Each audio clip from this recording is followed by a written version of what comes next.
Hello students, आज हम करते हैं एक्सरसाइज 1.2 का क्वेश्चन नंबर 4, जिसमें आपको गिवन है HCF of any two number is 9 and आपको फाइंड करना है LCM of these two number. और नंबर हमारे पास है 306 एंड 657। तो देखिए HCF of 306 and 657 is 9 and you have to find out LCM of 306 and 657। ये आपको फाइंड करना है। तो देखिए इसी एक्सरसाइज के क्वेश्चन नंबर 2 में आपने इतना प्रूव किया था कि product of LCM and HCF is equal to the product of two numbers. तो उसी मेथड का यूज करके हम यहाँ पे LCM फाइंड करेंगे, यानी कि LCM of 306 657 multiply HCF of 306 657 is equal to 306 into 657। यानी कि जिन दो नंबर का आप LCM फाइंड करते हो और HCF फाइंड करते हो तो उस LCM और HCF का प्रोडक्ट उन्हीं दोनों नंबर के प्रोडक्ट के इक्वल होता है। ये आपने प्रूव किया था इन योर क्वेश्चन नंबर 2।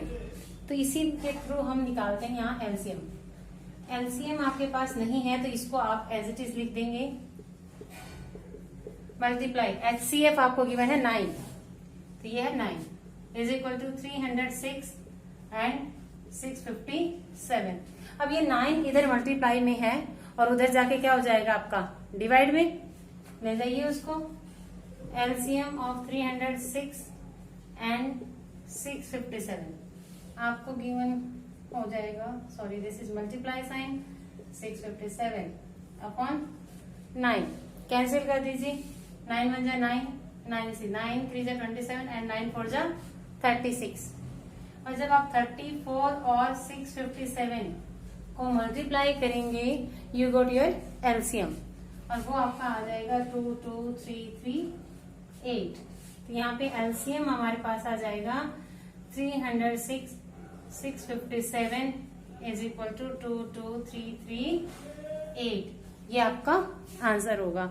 और बच्चों बोर्ड एग्जाम में एक ऐसा क्वेश्चन जरूर पूछा जाता है, चाहे वो क्वेश्चन नंबर 4 हो सकता है या कोई एग्जाम्पल हो सकता है या आपके सेकंड क्वेश्चन को इस फॉर्म में कन्वर्ट करके दे सकता है कि किसी भी दो नंबर का वो HCF या LCM दे देगा और LCF ऐसे मतलब अदर थिंग उसको फाइंड करने के लिए आपको दे देगा, या दोनों नंबरों में से कोई एक नंबर दे देगा और उसका LCM और HCF दे देगा और एक दूसरा नंबर आपको फाइंड करने के लिए बोल देगा।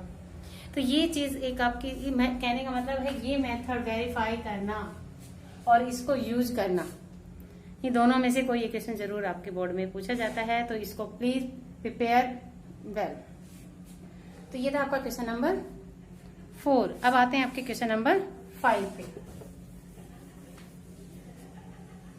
What is question number 5 says? Question number 5 में आपसे पूछा गया है check whether 6 raised to power n can end with digit 0 for any natural value of n। n की किसी भी वैल्यू के लिए आपको बताना है कि 6 raised to power n, तो जो आप सॉल्व करोगे, सपोज करो n की पावर वैल्यू 2 हो सकती है, 3 हो सकती है, 4 हो सकती है, तो यानी कि उतनी ही पावर 6 की अगर आप सॉल्व करते हो तो क्या वो नंबर एंड विद 0 होगा, ये आपको यहाँ पे प्रूव करके दिखाना है। और हम जानते हैं कि किसी नंबर के यूनिट प्लेस पे 0 कब आती है, when that number is divisible by 10, वो 10 से डिविजिबल होता है। ठीक है, तो 10 से डिविजिबिलिटी रूल होने के लिए हमने आपको बताया था कि उसकी प्राइम फैक्टराइजेशन में 2 और 5 जरूर होने चाहिए। तो आप चेक करते हैं कि 6 रेज़ टू पावर n की प्राइम फैक्टराइजेशन में क्या 2 और 5 दोनों इंक्लूड हैं? अगर दोनों इंक्लूड हैं तो वो ये नंबर आपका एंड विद 0 होगा, अदरवाइज नहीं होगा। चलो चेक करते हैं। We know that 6 raised to power n and with 0 if it is divisible by 10 or 2 and 5 comes in the prime factorization of 6 raise to power, कि कब ये एंड विद 0 हो सकता है, ये या तो उसको वो 10 से डिविजिबल होना चाहिए या 2 और 5 उसके प्राइम फैक्टराइजेशन में इंक्लूड होने चाहिए। तो यहाँ पे but 6 raise to power n क्या होता है, 6 के फैक्टर आपके होते हैं 2 इंटू 3 की पावर n, जिसको आप लिख सकते हो 2 की पावर n इंटू 3 की पावर n। तो यहाँ 2 तो इंक्लूड है बट 5 इंक्लूड नहीं है। So 6 raised to power n cannot end with digit 0 for any natural value of n। n की किसी भी वैल्यू के लिए आप 6 raised to power n end with 0 नहीं हो सकता। तो ये आप लिखेंगे,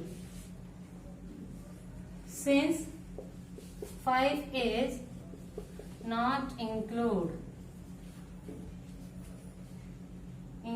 included in the prime factorization of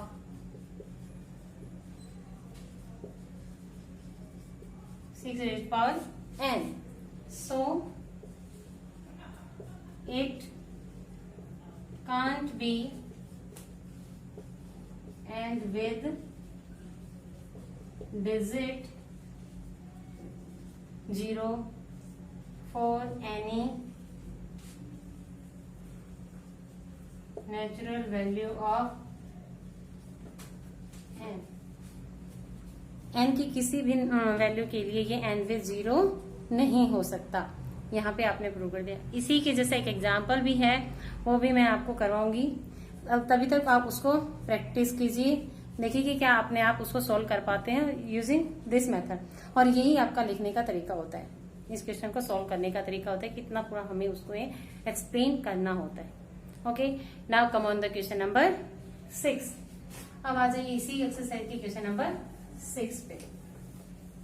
6 में आपको से पूछा गया है कि एक्सप्लेन कीजिए कि 7 इंटू 11 इंटू 13 प्लस 13, और एक और नंबर आपको गिवन है 7 into 6 into 5 into 4 into 3 into 2 into 1 plus 5।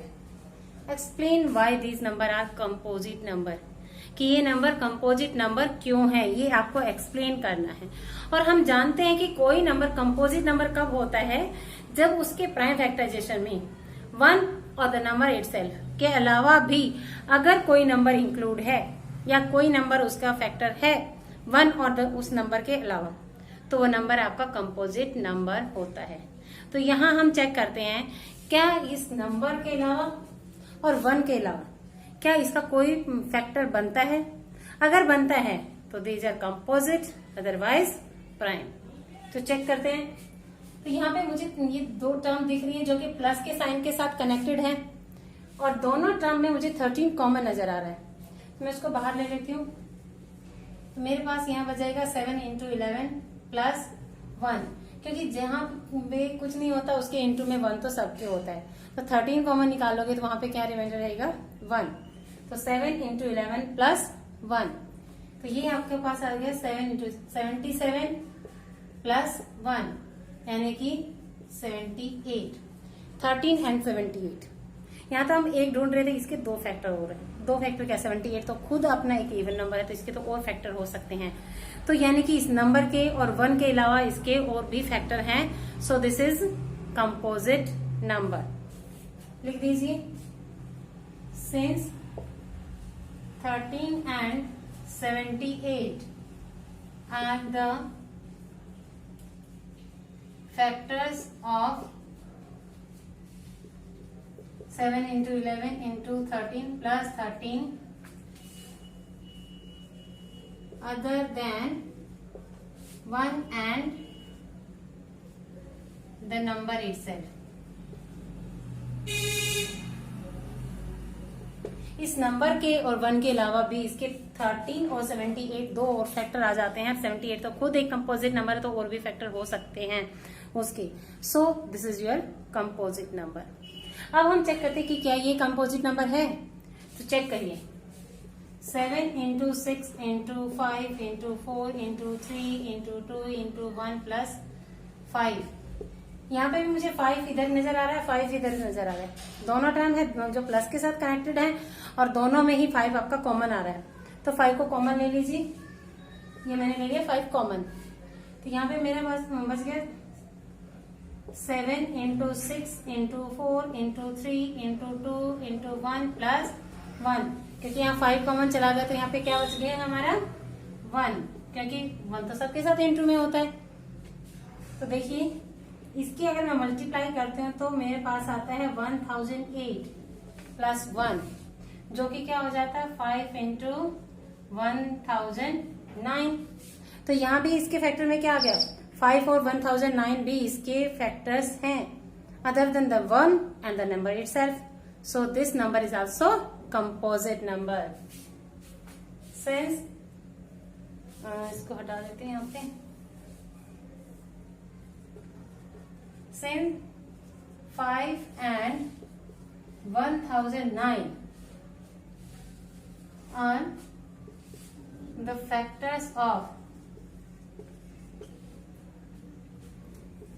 7 into 6 into 5 into 4 into 3 into 2 into 1 plus 5, इसके फैक्टर है हमारे 5 and 1009 other than 1 and this number है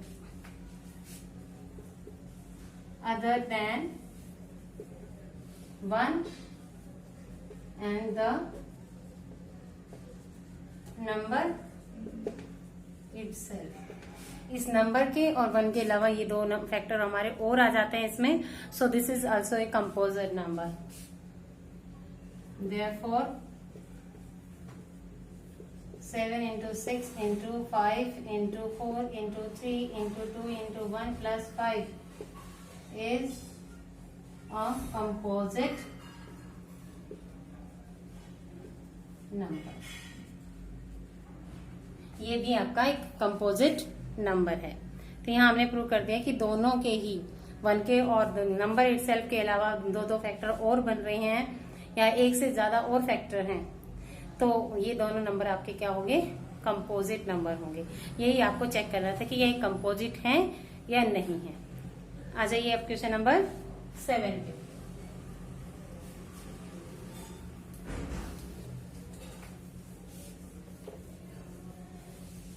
क्वेश्चन नंबर 7 में कहता है कि Sonia and Ravi takes around a circular path. A circular path is given और रवि और सोनिया उसके अराउंड मतलब वो सर्कुलर राउंड के अलोंग राउंड लगाते हैं। तो जो Sonia takes 18 minutes to complete 1 round and Ravi will take 12 minutes to complete a round. So you have to find that after how much time they meet each other at the starting point, कि वही उसी starting point पे आकर एक दूसरे को कब मिलते हैं, कितनी देर बाद वो एक दूसरे को वहीं आके मिलते हैं। तो चलिए चेक करते हैं question number 7। Sonia complete a round in is equal to 18 minutes. 18 minutes में वो अपना एक सर्कुलर राउंड कंप्लीट कर लेती है। And Ravi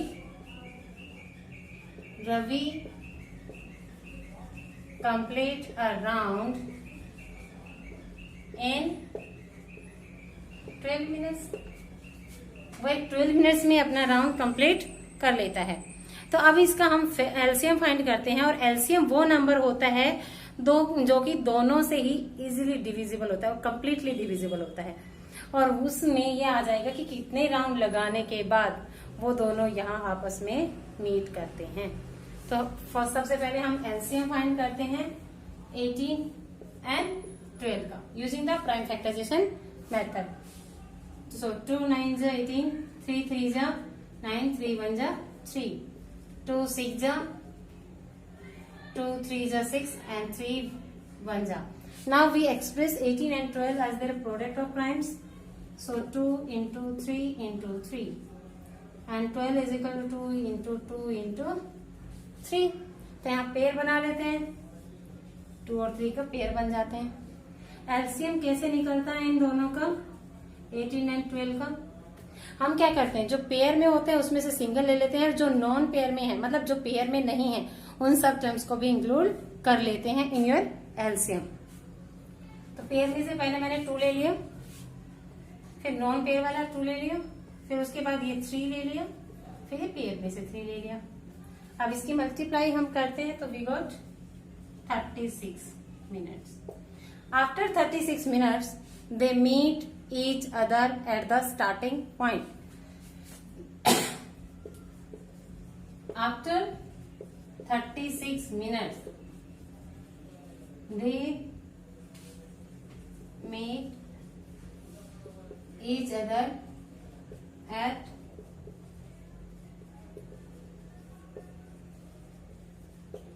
starting point. जहां से उन्होंने रनिंग स्टार्ट की थी वहीं पे आके वो एक दूसरे से मीट करते हैं। जब सोनिया कंप्लीट करती है 2 राउंड्स और रवि कंप्लीट कर लेता है 3 rounds, then they meet each other at the starting point. ये था आपका क्वेश्चन नंबर 7।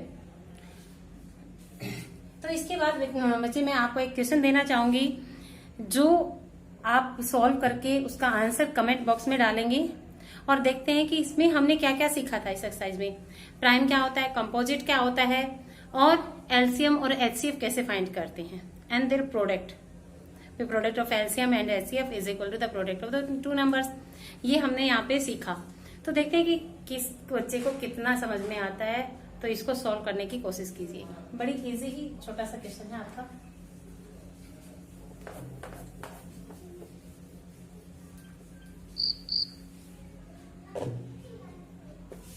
क्वेश्चन है आपके find the LCM of smallest composite number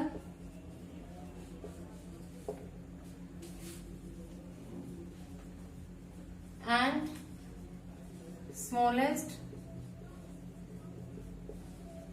2-digit